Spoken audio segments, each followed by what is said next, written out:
and I myself am a person who is, as you know, has offered I would call it a paranormal alternative to thinking about some examples of reincarnation, not particularly the children, but still I've conducted several interviews with my co-author Brendan Engen about archetypal synchronistic resonance as a number, as an alternative way of thinking about reincarnation. And I don't think I've ever fully understood that. Do you want to explain it? What is it? It came out of a situation in which I had been identified by a trance medium as having had a past lifetime as the ancient Roman philosopher Seneca.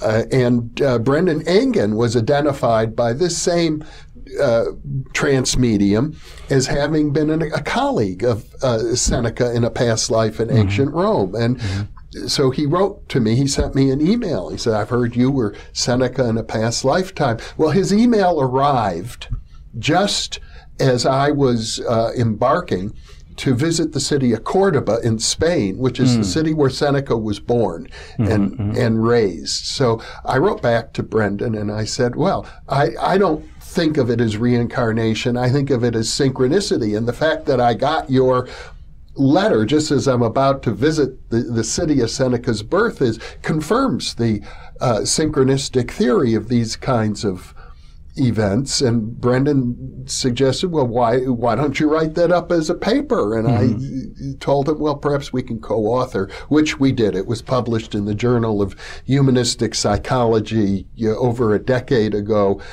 as I recall. And it's a way of thinking about some cases that might be ostensibly reincarnation, where there are lots of synchronicities, and there were many more that between myself and Brendan that seemed to confirm, some sort of a special connection. And I know synchronicities have a way of activating people's the numinous aspect of a person's mind, so you get very excited and feel like, wow, I'm working with invisible forces here, and people can get very energized by that. It might, in that instance, those kinds of events sort of simulate reincarnation, because from a Jungian perspective, I would say that rebirth, reincarnation, is itself an archetypal idea. And archetypes form complexes in the collective unconscious. They can be very powerful, and they can organize synchronistic events. So I don't think that after many discussions with you, you've kind of convinced me that this is not a good explanation for the most of the cases you've looked at for the childhood cases. Right. I think it does fit your experience, though. I mean, I think it's a natural way to interpret that. And I think it does fit some other of the, reincarnation, ostensible reincarnation evidence. But I really don't think that it fits the child cases, because, and I think you realize that now, that the child cases are just too rich, and they go beyond synchronicities, coincidences, and they're far more specific than that. And you have, in addition, the strong emotional identification, which you don't have, simply with synchronicities. Well, no, I think you do. And I think the thing about a synchronistic event and an archetypal complex is we don't know the outer limits of what these things are capable of accomplishing. I would say that probably there were synchronistic events of this sort that led to the formation of some of the world's great religions. So what might be possible through, I don't even want to call it a mechanism, because synchronicity is acausal, non-mechanistic.